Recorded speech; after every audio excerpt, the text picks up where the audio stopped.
Sunday na naman, saan tayo pupunta? Tara, samahan nyo kami sa Baria City, Vung Tau. 3 hours and 30 minutes nga pala ang biyahe namin galing Benjung. Dumiretso at bumili na kami ng ticket worth 40,000 dong para makapasok dito sa Baria Vung Tau Museum. At dahil nga may mga dala pa kaming maleta ay hinanap na namin agad kung saan ang mga locker. Libre lang ang mag-iwan ng gamit dito. Siguraduhin lang na dala nyo ang mga valuables nyo. Pagpasok pa lang ay bubungad na ang mapa ng Vung Tau.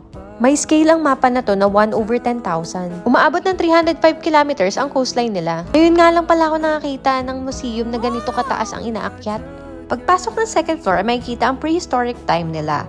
Papakita nila ang mga natural resources, natural landscape, different wood types na makikita sa lugar nila. Makakakita rin dito ng mga relics na natagpuan lamang noong 2005 ngunit around 2,600 years ago pa ito na makakapagpatunay na matagal nang naninirahan ng mga tao dito.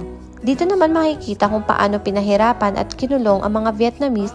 Hawig din ito sa makikita sa War Remnants Museum. Naka-aircon nga lang dito. Ang French ang unang nagtayo ng rubber plantation dito at pinaniniwalaan na ginagamit nila ang katawan ng tao para i-fertilize. Sila din ay nag-e-export ng mga seafood.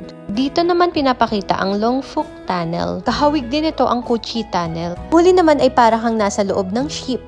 At dito na nga maraming nagpapapicture. Ang pinakamaganda sa lahat, ang inakyat mo ay ibababa mo din. Oh, siya, hanggang dito na lang.